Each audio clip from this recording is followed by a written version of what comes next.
सावन माह में तुलसी में जल डालने से कौन सा फल प्राप्त होता है?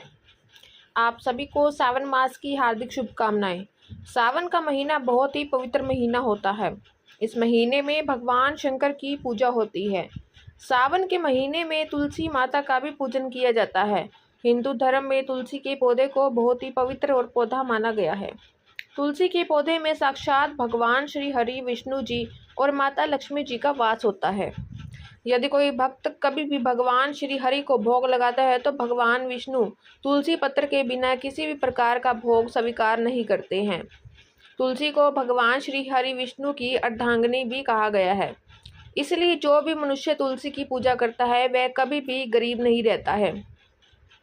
जो भी मनुष्य रोज तुलसी माता को जल देता है उसकी कभी दुर्गति नहीं होती है। ऐसा मनुष्य घोर पाप करने के बाद भी नरक में नहीं जाता।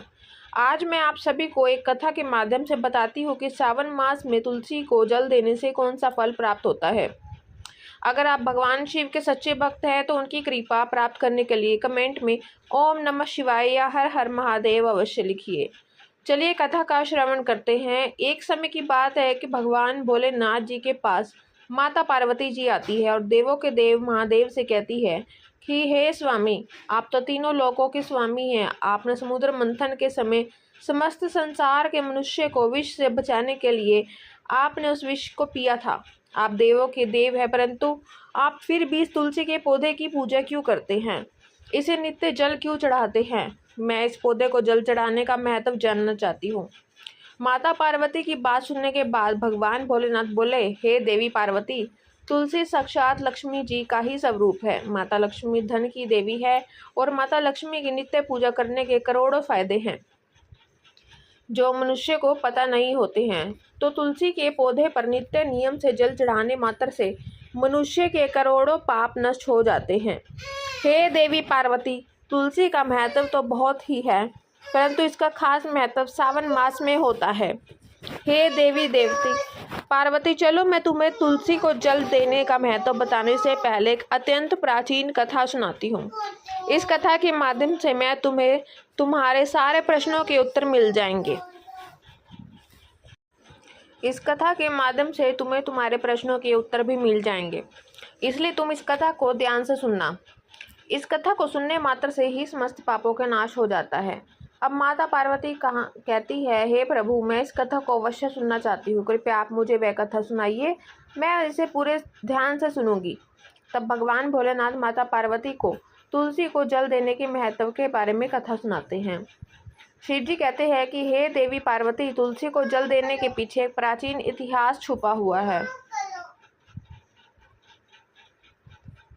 जो बहुत ही उत्तम और पुण्य फल प्राप्त देने वाला है।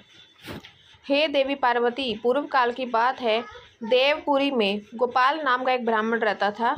वह जन्म से तो ब्राह्मण था, किंतु वह कर्म से भ्रष्ट कपटी बुद्धि वाला व्यक्ति था। वह कंबल तथा चमड़ा आदि बेचकर धन कमाता था। साथ ही वह प्रत्येक व्यक्ति से बहुत झूठ बोलता था। उस ब्राह्मण का मन हमेशा बुरे काम करने में लगा रहता था। वह सभी के यहाँ पर चोरी करता था।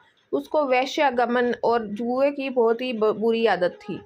उसने अपने जीवन में कभी भी पुण्य के काम किए ही नहीं थे। वह सिर्फ नाम का ब्राह्मण था। उसने कभी भी शास्त्रों का अध्ययन नहीं किया था, कभी भी पूजा पाठ भी नहीं किया। सदैव अपना मन दूसरों के धन को पाने के लिए लगाए रखता था। दूसरों की स्त्रियों को देखते ही उसकी लार टपकती थी। गोपाल दिन में जो भी धन कमाता था वह उस धन को रात्रि में वेश्याओं के साथ रात में बिता के उनके साथ गमन में खत्म कर देता था। इस प्रकार से वह अत्यंत पापी ब्राह्मण अपना जीवन केवल पाप के कार्यों में करने में व्यतीत करता था। वह इतना कपटी ब्राह्मण था कि उसने अपने मुख से कभी भगवान श्री हरि विष्णु का नाम भी नहीं लिया था और ना ही कभी देवी देवताओं का पूजन किया था।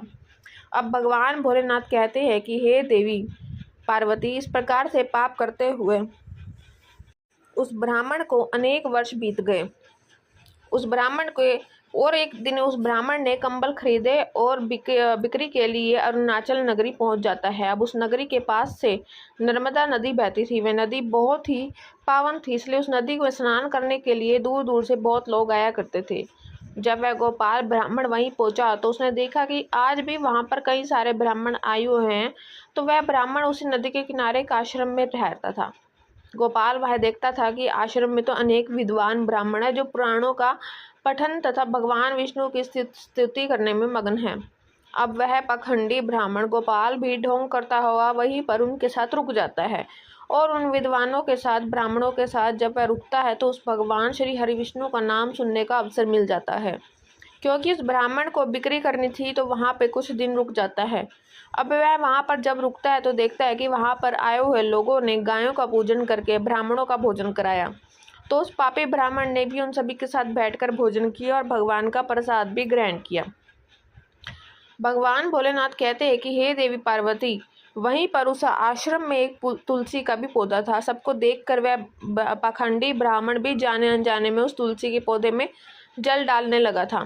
वह श्रद्धा भाव से नहीं जाता था, उसके मन में कोई विचार नहीं था कि वह क्या कर रहा है। वह हर रोज सुबह उठकर एक पात्र में पानी लेकर तुलसी के पौधे में डालता था। उसे ऐसा करते करते लगभग 1 माह बीत चुका होता है। अब वह उस पाखंडी ब्राह्मण ने जो भी कार्य किए थे वह सावन में किए गए थे। क्योंकि वह ब्राह्मण तो पाखंडी था, उसे कुछ पता ही नहीं था सावन का महीना चल रहा है। भगवान भोलेनाथ कहते हैं कि हे देवी पार्वती, एक दिन की बात है कि जब वह ब्राह्मण आश्रम में सोया हुआ था तो उस स्थान पर एक सांप आ गया था। जब ब्राह्मण सो रहा था तो उस सांप ने उस नींद में ही काट लिया और उस पापी ब्राह्मण की नींद में ही मृत्यु हो गई थी। सुबह जब अन्य ब्राह्मणों ने उसे बेहोश अवस्था में देखा तो उन्होंने उसके मुख में तुलसी का पात्र और तुलसी का जल डाल दिया, परंतु उसको होश नहीं आया और फिर सभी ब्राह्मणों को उसे पता चल गया कि उसकी मृत्यु हो चुकी है। उस पापी ब्राह्मण की मृत्यु के बाद उसकी आत्मा को लेने के लिए उस स्थान पर यम के 2 दूत प्रकट हुए और उसे पकड़कर यमलोक ले जाने लगे। तब वह यम के दूत रास्ते में ब्राह्मण को ले जा रहे थे। तब पापी ब्राह्मण विलाप करने लगा और यमदूतों से कहने लगा, हे यमदूतों, मुझे आप कहाँ ले जा रहे हो? मेरी मृत्यु किसी कारण से हुई है, मैंने कौन सा पाप किया है ये? तब यमदूतों ने कहा कि अरे पापी दुष्ट ब्राह्मण, तूने जन्म से लेकर मृत्यु तक तो बहुत ही पाप किए हैं। तेरे पापों के कारण ही जब तू सो रहा था तभी एक काले सांप ने तुझे काट ली और तेरी मृत्यु हो गई।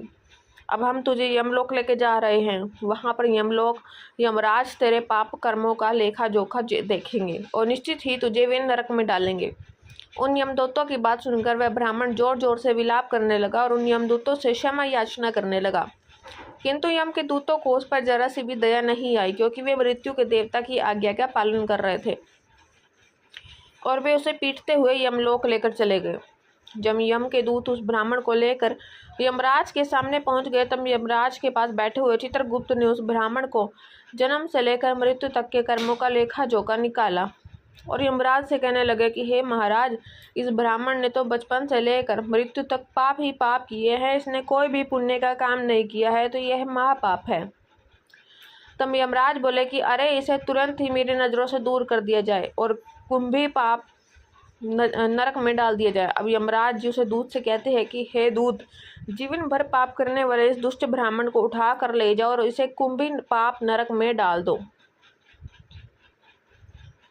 यमराज के आदेशों का पालन करते हुए उस यमदूत उस पापी ब्राह्मण को लेकर चले गए और उसे बड़े बड़े डंडे से पीटने लगे, जिससे उस ब्राह्मण का मस्तक भी टूट गया और उसे कभी भी कुंभी पाक नामक नरक में ले गए। उस भयंकर नरक में खोलते हुए तेल के बड़े बड़े घड़े थे, जिसके नीचे भयंकर अग्नि धधक रही थी। यमराज के आदेशों का पालन करते हुए उस यमराज के दूत ने उस ब्राह्मण को उसे खोलते हुए तेल के घड़े में डाल दिया।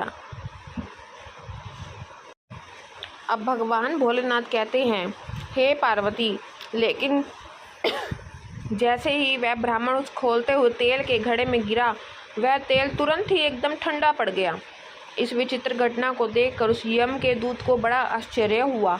उसने सोचा, अरे ऐसा पहले कभी नहीं हुआ, आज इस ब्राह्मण को इसमें डालने पर यह ठंडा कैसे हो गया। उसने कितने ही पापियों को उस तेल के घड़े में डाला था, वह सभी खोलते हुए तेल में गिरकर छटपटाने लगते थे। लेकिन जैसे ही वह ब्राह्मण उस तेल में गिरा, तब वह तेल अचानक से शांत और शीतल हो गया। इस आश्चर्यजनक घटना को देखते ही वह यमदूत तीव्र गति से दौड़ता हुआ सीधा यमराज जी के पास जा पहुंचा। तब उस दूत को इतना घबराया हुआ देखकर यमराज ने पूछा, हे दूत, क्या बात है? आखिर तुम इतनी तीव्र गति से दौड़ते हुए क्यों आ रहे हो? फिर वह दूत कहता है कि हे यमराज, आपने जिस ब्राह्मण को कुंभी पाक नरक में डालने के लिए कहा था, हमने वैसा ही किया, लेकिन जैसा ही हमने उसे कुंभी पाक नरक में डाला, तब नरक की अग्नि बुझ गई, वह खोलता हुआ तेल भी ठंडा पड़ गया। अब यमराज जी कहते हैं कि हे दूत, यह तो बड़ी ही विचित्र घटना है, ऐसा तो पहले कभी नहीं हुआ। अब यमराज जी अपने मन के विचार कर रहे होते हैं, तभी उस स्थान पर देवर्षि नारद जी पधारते हैं। देवर्षि नारद जी को देखकर यमराज अत्यंत प्रसन्न होते हैं और उन्हें प्रणाम करके उनका स्वागत करते हैं। कि फिर यमराज नारद जी से कहते हैं कि हे देवर्षि नारद, आप उचित समय पर आए हैं। हमने आज तक एक अत्यंत पापी ब्राह्मण को कुंभी पाक नरक में गिराया, किंतु उसके गिरते ही नरक की अग्नि ठंडी पड़ गई है और खोलता हुआ तेल भी शीतल बन गया है।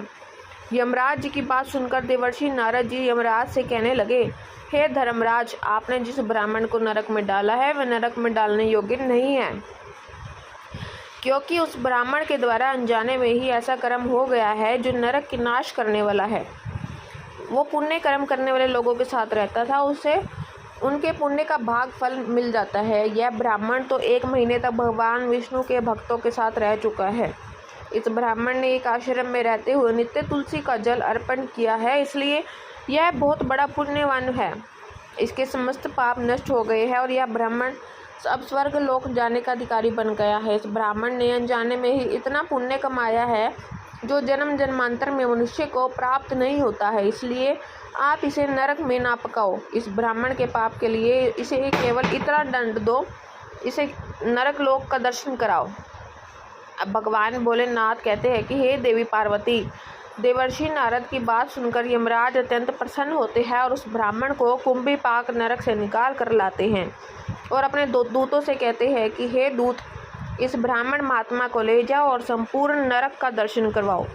अब यमराज की बातों को सुनकर यम के दूत उस ब्राह्मण को ले जाते हैं और संपूर्ण नरकों का दर्शन कराते हैं। इस प्रकार से यम के दूत उस ब्राह्मण को संपूर्ण नरकों का दर्शन कराते हैं, फिर से यमलोक में ले जाते हैं और फिर उस ब्राह्मण एक यक्ष बन जाता है। अब भगवान भोलेनाथ कहते हैं कि हे देवी पार्वती, जैसे मुझे कैलाश पर्वत प्रिय है, वैसे ही जो मनुष्य नित्य तुलसी की पूजा करता है, तुलसी को जल देता है, वह मुझे सबसे अधिक प्रिय है। उस मनुष्य की कभी भी दुर्गति नहीं होती, वह कभी भी नरक में नहीं जाता है। जिन घरों में तुलसी का पौधा सदैव हरा भरा रहता है, उस घर में सुख शांति समृद्धि बनी रहती है। हे देवी, साथ ही भगवान विष्णु की पूजा में और उन्हें जल चढ़ाए जाने वाले भोग में तुलसी के पत्र अवश्य होने चाहिए, क्योंकि तुलसी पत्र के बिना भगवान विष्णु कभी भी किसी प्रकार का भोग स्वीकार नहीं करते हैं। इसलिए प्रत्येक घर में तुलसी का पौधा अवश्य होना चाहिए। अगर आपके घर में तुलसी है तो सुख शांति और समृद्धि के लिए तुलसी को चुनरी अवश्य चढ़ाएं। हमेशा ध्यान रहे कि तुलसी का पौधा चुनरी के बिना अधूरा होता है। तुलसी केवल एक पौधा नहीं है, वह देवी है, वह त्रिलोक के स्वामी भगवान विष्णु की पत्नी है, इसलिए तुलसी को चुनरी अवश्य ही चढ़ानी चाहिए। इससे पति पत्नी में प्रेम और विश्वास बना रहता है। घर में रहने वाली महिलाएं सदा सुहागिन और सौभाग्यशाली रहती है। तुलसी का विवाह भी अवश्य करना चाहिए, इससे मनुष्य के सभी दुखों का अंत होता है और सांसारिक जीवन सुख में बीतता है। तुलसी के पौधे के पास अपने मुख से कभी भी कोई अपशब्द नहीं बोलने चाहिए। तुलसी के पास भूल से भी जूते चप्पल झाड़ू पोछा नहीं रखना चाहिए। ऐसा किए जाने वाले कार्यों को शास्त्र में पाप माना गया है। जहाँ पर तुलसी का पौधा होता है उस स्थान के आसपास आपको भूल कर भी थूकना नहीं चाहिए। तुलसी के पास जल से भरा हुआ पात्र भी नहीं रखना चाहिए। तुलसी के पौधे के पास दीपक जलाने के बाद दीपक को वहाँ से हटा देना चाहिए, क्योंकि तुलसी के नीचे बुझा हुआ दीपक रखना अशुभ माना जाता है। जिस स्थान पर भी तुलसी का पौधा होता है उस स्थान को हमेशा स्वच्छ रखना चाहिए, इसलिए नियमित रूप से तुलसी के पौधे के पास साफ सफाई अवश्य रखें। तुलसी के पौधे में शिवलिंग और गणेश जी की प्रतिमा नहीं होनी चाहिए। साथ ही तुलसी के गमले में अन्य किसी भी प्रकार का पौधा लगाना अशुभ माना गया है। तुलसी के पौधे के पास कपड़े भी नहीं सुखाने चाहिए, अन्यथा कपड़ों से गंदा पानी तुलसी के पौधे पर गिर सकता है। ध्यान रहे, तुलसी के पौधे को नाखून से नहीं तोड़ना चाहिए, इससे तुलसी का अपमान होता है। यदि तुलसी के पत्ते सूख कर गिर जाते हैं तो उन्हें कचरे में नहीं फेंकना चाहिए, उन पत्तों को तुलसी की मिट्टी में ही दबा देना चाहिए। और रविवार के दिन तुलसी के पत्ते नहीं तोड़ने चाहिए, ना ही रविवार को तुलसी को जल चढ़ाना चाहिए। बाकी अन्य दिन तुलसी को सुबह जल देना चाहिए और शाम के समय एक दीपक जलाना चाहिए। अक्सर महिलाएं स्नान के बाद अपने बाल खुले रख कर ही तुलसी को जल देती है, ऐसा करना पाप माना जाता है। महिलाओं को इस बात का ध्यान रखना चाहिए, महिलाओं को हमेशा इस बात अपने बाल बांधकर माथे पर सिंदूर लगाकर तुलसी में जल चढ़ाना चाहिए। इससे उस स्त्री को तुलसी माँ का आशीर्वाद प्राप्त होता है। घर में तुलसी का पौधा लगाते समय ध्यान रहे कि इसमें गंदी मिट्टी का उपयोग नहीं करना चाहिए। तुलसी के पौधे के लिए शमशान की अथवा गंदगी वाले स्थान की मिट्टी का उपयोग कभी नहीं करना चाहिए। इससे तुलसी माँ रूठ जाती है और सूखने लगती है। तुलसी का पौधा कभी भी गंदे स्थान पर नहीं लगाना चाहिए, जैसे नाली अथवा बाथरूम के पास। इस स्थानों पर तुलसी का पौधा कभी नहीं लगाना चाहिए, अन्यथा गंदा पानी तुलसी के पौधे में गिर सकता है, जो प्रत्येक मनुष्य के लिए बहुत ही अशुभ माना गया है। घर में तुलसी का पौधा कभी सूखना नहीं चाहिए। शास्त्रों में ऐसी मान्यता है कि तुलसी के पौधे के सूखने से अकाल मृत्यु की सूचना प्राप्त होती है। घर में तुलसी का पौधा सूख जाए तो सुख समृद्धि खत्म हो जाती है।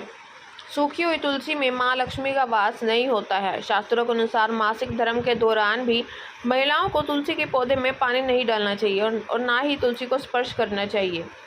यह उन महिलाओं के लिए वर्जित है। तुलसी को बिना स्नान किए जल नहीं देना चाहिए और पैरों में चप्पल आदि पहन कर भी तुलसी को जल नहीं देना चाहिए।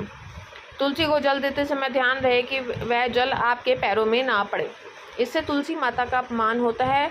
अब भगवान भोलेनाथ कहती है कि हे देवी पार्वती, तुलसी पर कभी भी झूठा पानी नहीं डालना चाहिए, इससे तुलसी माता रूठ जाती है और नित्य तुलसी के दर्शन से ही मनुष्य को स्वर्ग की प्राप्ति होती है। तुलसी पत्र के सेवन से मनुष्य के सभी पाप नष्ट हो जाते हैं। तुलसी का पौधा हमेशा ही घर के सामने लगाना चाहिए। इससे पूर्व अर्थात उत्तर दिशा में लगाने से सबको शुभ संकेत प्राप्त होता है। तुलसी के पास मरुस्थलीय पौधे रखना बेहद ही अशुभ माना जाता है। ऐसा पौधे नकारात्मक ऊर्जा निकलती है। शास्त्रों में कहा गया है कि जिन पौधों से हरी भरी कलियों की उत्पत्ति ना हो, उसके स्थान पर कांटे निकलते हो, तो ऐसे पौधे को तुलसी के पास कभी नहीं रखना चाहिए। शास्त्रों में केले के पौधे का विशेष महत्व है। अगर तुलसी के पौधे के पास केले का पेड़ लगा दे तो इसका कई गुना अधिक फल प्राप्त होता है। केले के पेड़ में भगवान विष्णु का वास होता है। इसे तुलसी के पास लगाने से घर में सुख समृद्धि आती है। तुलसी के पौधे में शालिग्राम अवश्य रखना चाहिए। तुलसी के गमले में शालिग्राम रखने से तुलसी का और अधिक शुभ फल प्रभाव देखने को मिलता है। शालिग्राम भगवान विष्णु भगवान का निराकार रूप माना जाता है। यह काले रंग का पत्थर होता है जिसे विलक्षण और मूल्यवान माना गया है। इसे अगर तुलसी के गमले में रखेंगे तो आपके घर में संपूर्ण नकारात्मक ऊर्जा नष्ट हो जाएगी। घर में केवल एक ही शालिग्राम की पूजा करनी चाहिए। पुराणों में कहा गया है कि भगवान विष्णु की मूर्ति से बढ़कर शालिग्राम का पूजन करना ज़्यादा उत्तम माना गया है। शालिग्राम को चंदन लगाने के बाद एक तुलसी का पत्ता रखना चाहिए। प्रतिदिन शालिग्राम को स्नान कराना चाहिए। ऐसा करने से सभी जन्मों के पाप नष्ट हो जाते हैं।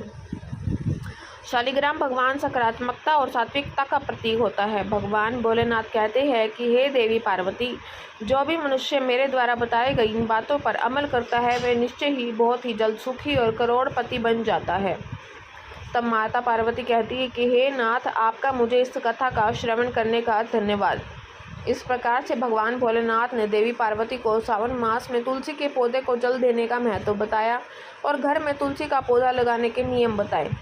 जो भी मनुष्य भगवान भोलेनाथ के द्वारा बताई गई इन बातों को ध्यान में रखकर चलता है वह अवश्य ही उसे पुण्य फल की प्राप्ति होती है और काल भी उसका कुछ नहीं बिगाड़ सकता। आपको हमारे द्वारा सुनाई गई कथा कैसी लगी हमें कमेंट करके अवश्य बताइए। मिलते हैं फिर एक नई कहानी के साथ। तब तक धन्यवाद।